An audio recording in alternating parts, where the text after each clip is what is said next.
दोस्तों, क्वाइस सक्सेस के YouTube channel में आप सबका स्वागत है। परिचय। मानवीय आवश्यकता की पूर्ति के लिए प्राकृतिक संसाधनों के प्रबंधन का चलन पूर्व वैदिक काल से ही रहा है। किसानों का सामाजिक तंत्र में उच्च स्थान था और गांवों का प्रबंधन उनके हाथों में था। जमीन, पानी और कृषि के लिए एक क्षेत्र की परिस्थितियों के अनुसार तकनीकी ज्ञान की आवश्यकता थी।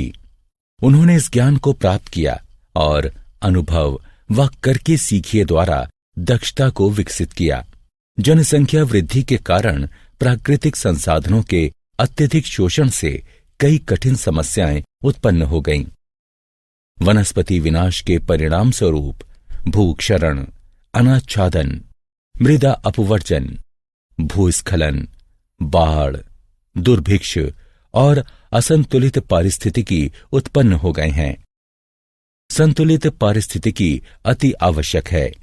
पर्यावरण के प्रति जागरूक उपभोक्ता 3R कम उपयोग, पुनः प्रयोग और पुनः चक्रण की संकल्पना व्यवहार में लाकर अपशिष्ट का कम उत्पादन कर रहे हैं। वे उन उत्पादों को खरीद रहे हैं जो कम विषैले हैं अथवा जिनमें कम पैकेजिंग है। पुनः प्रयोग वाले कंटेनर व अन्य पुनः प्रयोग वाले सामानों का उपयोग कर रहे हैं। उत्पादों की देखभाल और मरम्मत कर रहे हैं। पुनः चक्रण कार्यक्रमों में भाग ले रहे हैं और पुनः चक्रण पदार्थों से बने सामान खरीद रहे हैं। उद्देश्य। इस पाठ के अंत में आप निम्न करने में सक्षम हो जाएंगे: संसाधनों की आवश्यकता बताना, वनों के वितरण, वन्य जीवन और उनके चिरस्थायी प्रबंधन को समझाना, वर्षा जल संचय के तरीकों को बताना, जीवाश्म ईंधन जैसे कोयला और पेट्रोलियम के महत्व को पहचानना, हमें अपने संसाधनों का प्रबंधन क्यों करना चाहिए। कोई आश्चर्य नहीं कि हमारे प्राकृतिक संसाधनों के दोहन और विकास के बहुत लाभ होते हैं, विशेषतया भवन निर्माण, विनिर्माण, पेशेवर, वैज्ञानिक और तकनीकी सेवाओं में। अर्थव्यवस्था में तमाम वृद्धि हीरे, तेल और विशेषकर गैस जैसे प्राकृतिक संसाधनों द्वारा होती है तथा इस संसाधन की गतिविधि और दूसरे क्षेत्रों जैसे खुदरा व्यापार के मध्य कड़ी इतनी मजबूत नहीं है जितनी की हो सकती है। हालांकि ये वृद्धि एक अच्छी खबर है, परंतु इसका मतलब ये भी हुआ कि बहुत से प्राकृतिक संसाधन प्रयुक्त हुए जा रहे हैं। कुछ संसाधन ऐसे भी हैं जिनका स्थान कोई नहीं ले सकता, इसलिए उनकी समुचित देखभाल करना हमारा कर्तव्य है। वन तथा वन्य जीवन। वनों की पारिस्थितिकी एक जटिल पारिस्थितिकी है जिसमें मुख्य रूप से वृक्ष हैं जो पृथ्वी पर जीवन के प्रारूपों की रक्षा करने के लिए एक अंतर्रोधी का निर्माण करते हैं। ये वृक्ष जो वनों के मुख्य क्षेत्र का निर्माण करते हैं, वे एक विशेष वातावरण का निर्माण करते हैं जिसका प्रभाव वनों में पाए जाने वाले पेड़ पौधों व जीवों पर पड़ता है। खाद्य तथा कृषि संस्थान FAO ने ऐसी भूमि को वन के रूप में परिभाषित किया है जिसमें 10% से अधिक वृक्षों का आच्छादन या समान भंडारण स्तर हो तथा क्षेत्रफल 0.5 हेक्टेयर से अधिक क्षेत्र हो। वृक्ष अपनी परिपक्वता पर कम से कम 5 मीटर की ऊंचाई पर पहुंचने में सक्षम होने चाहिए। कटिबंधीय तथा उष्ण कटिबंधीय क्षेत्रों में वन वनस्पतियों में तथा प्राकृतिक वनों में पुनः विभाजित होते हैं। प्राकृतिक वन वे वन होते हैं जो देसी वृक्षों से मिलकर बने होते हैं, न कि जानबूझकर पौधारोपण किए जाने से। पौधारोपण का अर्थ है वन रोपण या पुनर्वन रोपण की प्रक्रिया में पौधारोपण या तथा बीजों द्वारा वनों को खड़ा करना। भारत में उष्ण कटिबंधीय से लेकर शुष्क प्रकार तक लगभग 16 प्रकार के मुख्य वन हैं। जहां कहीं भी सबसे गर्म माह में औसत तापमान लगभग 10 डिग्री सेल्सियस तथा वार्षिक औसत वर्षा लगभग 200 मिलीमीटर होती है, वहां पर वन विकसित हो सकते हैं। ऐसी स्थितियों से ऊपर की स्थितियों वाले किसी भी क्षेत्र में अनगिनत प्रकार की वृक्ष प्रजातियां स्थायी प्रकार के विविध वन समूहों में पाई जाती हैं, जो वहां के पर्यावरण की विशिष्ट स्थितियों द्वारा निर्धारित होती हैं। वन कई प्रकारों में वर्गीकृत हो सकते हैं। इनमें से कुछ हैं टेंगा वन, देवदार तथा फरादी, शंकुधर तथा पर्णपाती वृक्षों वाले मिश्रित समशीतोष्ण वन, उपोष्ण वन तथा भूमध्यवर्ती वर्षावन।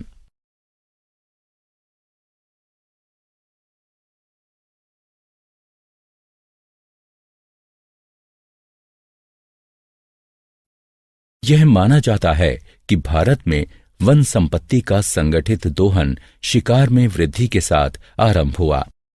माना जाता है कि अशोक महान ने वनों तथा समस्त वन्य जीवों की रक्षा के लिए सर्वप्रथम वन उद्यान का गठन किया था।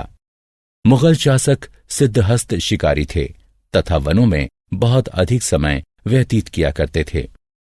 अंग्रेजों के शासनकाल में आधुनिक प्रारूप में संरक्षण के प्रति पहला व्यवहारिक दृष्टिकोण अपनाया गया। उन्होंने संरक्षित वन खंडों की स्थापना केवल शिकार के उद्देश्य से की। हालांकि उनके इस कदम के पीछे कई अन्य कारण थे। इसने भूमि वर्गीकरण तथा वनों पर नियंत्रण के उद्देश्य को पूर्ण किया। स्थायी प्रबंधन। वन समृद्ध तथा जटिल पारिस्थितिक तंत्र हैं जो जैव विविधता में सहायता करते हैं, मूल्यवान पारिस्थितिकी अनुकूल सेवाएं प्रदान करते हैं तथा इनमें पर्यटन की असीम संभावनाएं होती हैं। विशेष रूप से वस्तुतः लाखों निर्धन व्यक्ति भोजन, जल, ईंधन, वस्त्रों तथा काष्ठ यानी लकड़ी तथा गैर काष्ठ उत्पादों के लिए ही नहीं बल्कि उत्तर जीविता के लिए वनों पर ही निर्भर करते हैं। स्थायित्व अर्जित करने के लिए इस पर पुनर्विचार होना चाहिए, जिसे हम मूल आवश्यकता कहते हैं। हमारे समाज में ये कहना बहुत ही आम है कि हमें एक प्रदत्त संसाधन की आवश्यकता है, लेकिन वस्तुतः हम में से कितनों को इसकी आवश्यकता होती है तथा साथ ही हम ये कैसे निर्धारित करते हैं कि हमारे पारिस्थितिक तंत्र तथा इनमें निवास कर रहे जीवों के लिए क्या मूल आवश्यकता है।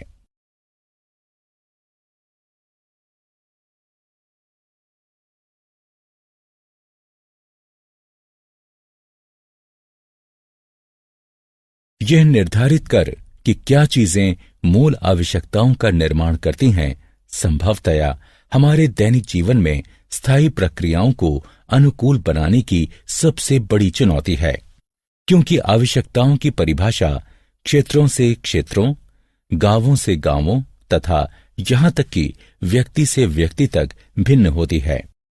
यद्यपि पारिस्थितिकी विशेषज्ञ बहुधा उसके मूल्यांकन के विरुद्ध होते हैं, जिसे अमूल्य माना जाता है, लेकिन लोग वनों के आर्थिक लाभों को न मानते हुए बहस करते हैं। उनकी संरक्षण स्थिति को आंका नहीं जाता है, क्योंकि उनके विविध आर्थिक योगदान अधिकतर अमूल्यांकित तथा जानकारी से परे रह जाते हैं।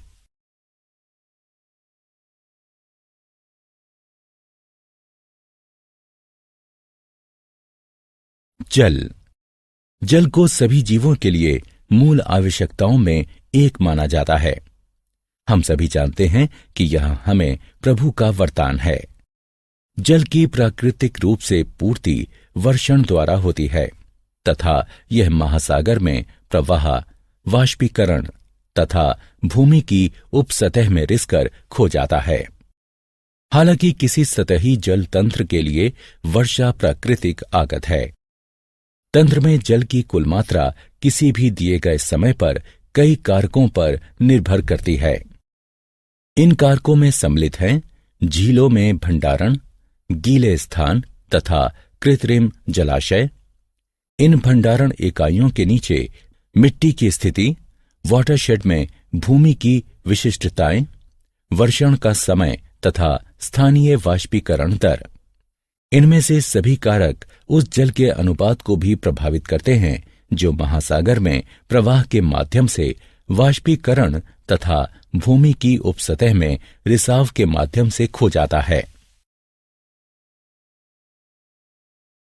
मानवीय गतिविधियां इन कारकों पर काफी प्रभाव डाल सकती हैं।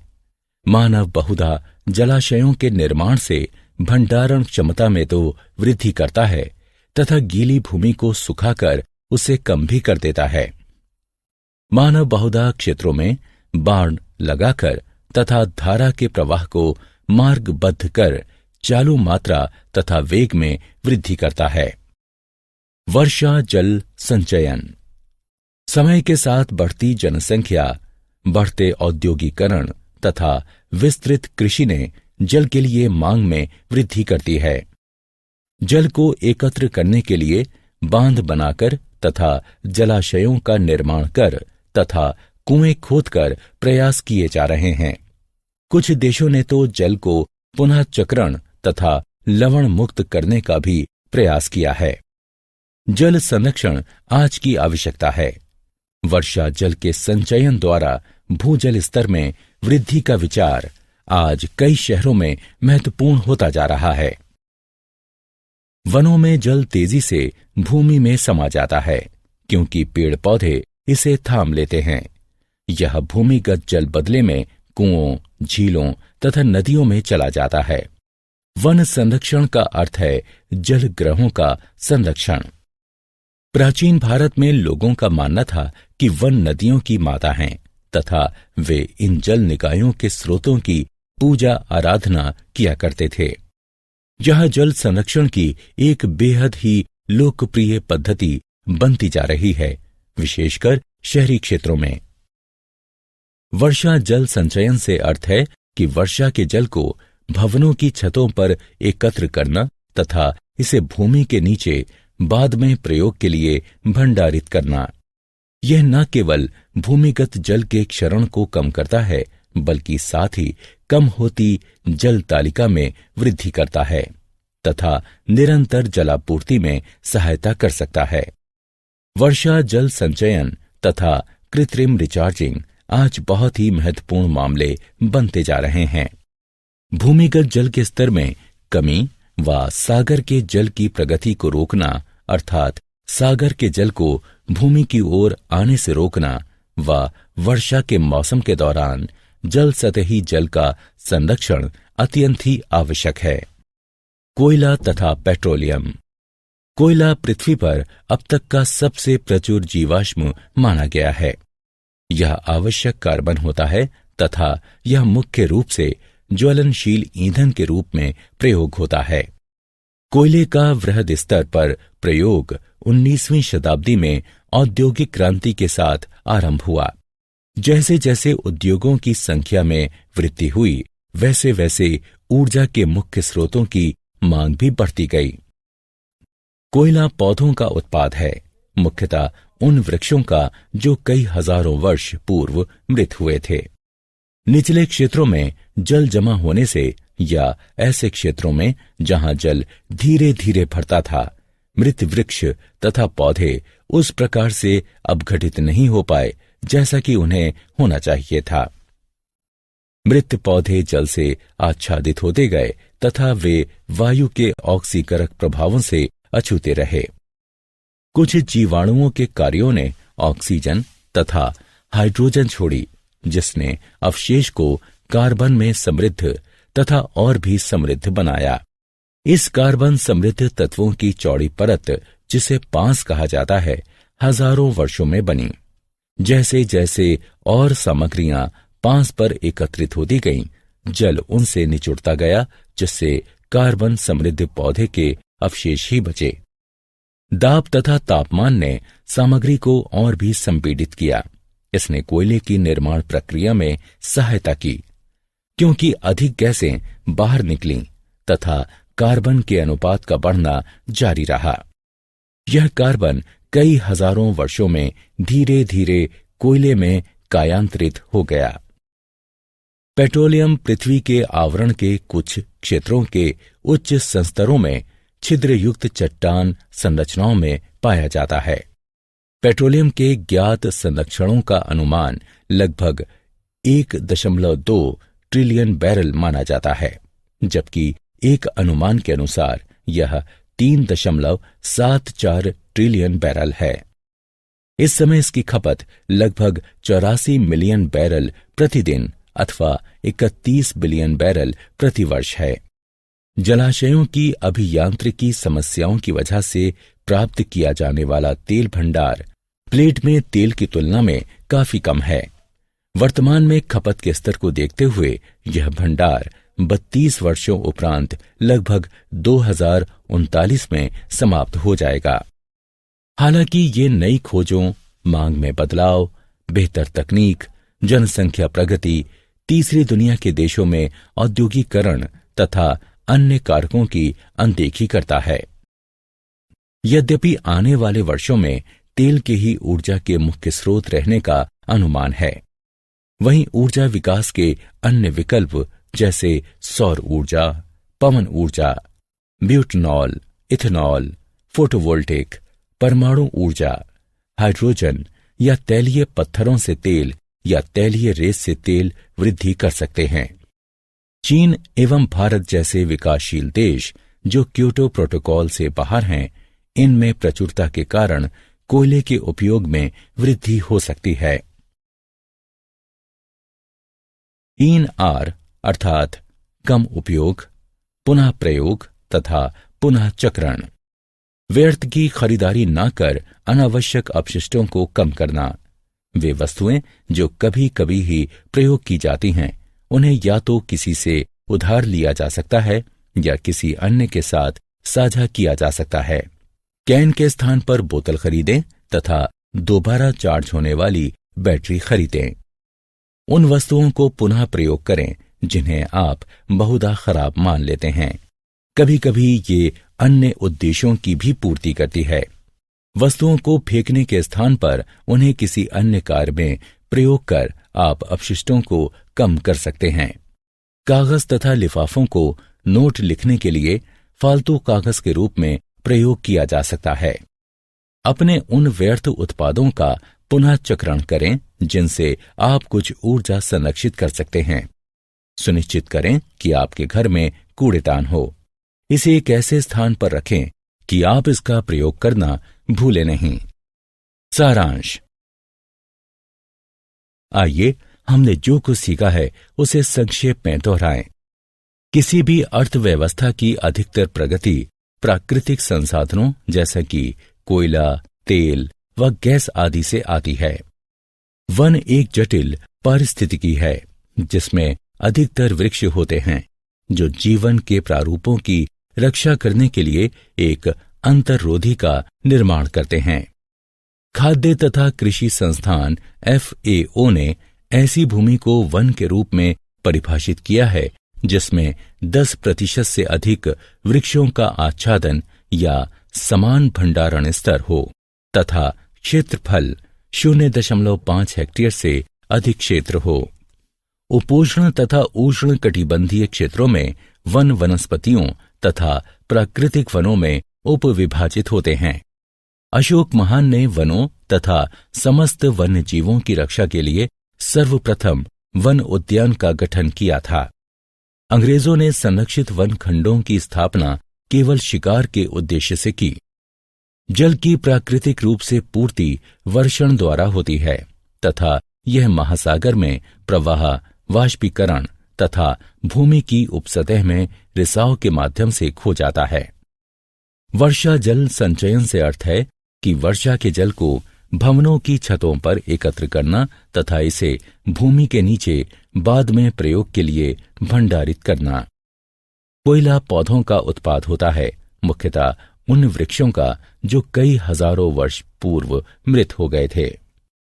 दोस्तों, आपका क्वाइज सक्सेस में स्वागत है। अब बिना समझे रट्टा मारने की कोई जरूरत नहीं। हम लेकर आए हैं पढ़ाई का एक नया तरीका जहां 3D animated videos, AI powered test series और ई बुक्स में MCQs और माइंड मैप्स का परफेक्ट कॉम्बिनेशन मिलता है। क्लास 8 से 10 के स्टूडेंट्स के लिए फाउंडेशन कोर्स और क्लास 11 और 12 के स्टूडेंट्स के लिए सक्सेस ब्लूप्रिंट कोर्स, ये सब IIT और IIM अलुमनी के सहयोग से तैयार किया गया है ताकि आपको मिले सबसे भरोसेमंद और रियल एग्जाम एक्सपीरियंस के साथ कॉन्फिडेंस बूस्ट। चाहे इंजीनियरिंग एंट्रेंस हो, मेडिकल एंट्रेंस हो या कोई भी कम्पिटिटिव एग्जाम, अब सक्सेस आपकी मुट्ठी में है। हजारों स्टूडेंट्स पहले ही जुड़ चुके हैं, अब आपकी बारी है। पढ़ो अपने घर से, अपने समय के अनुसार, अपनी सुविधा से। बस QR कोड स्कैन करो और क्वाइस सक्सेस मोबाइल ऐप अभी मुफ्त में डाउनलोड करो। मॉक टेस्ट्स दो, प्रैक्टिस करो और अपने मार्क्स में फर्क देखो। और हाँ, हमारे YouTube चैनल क्वाइस सक्सेस पर रोज देखो नए वीडियो कोर्सेज के लिए। चैनल को सब्सक्राइब करो और अपने दोस्तों को भी जरूर बताओ। धन्यवाद।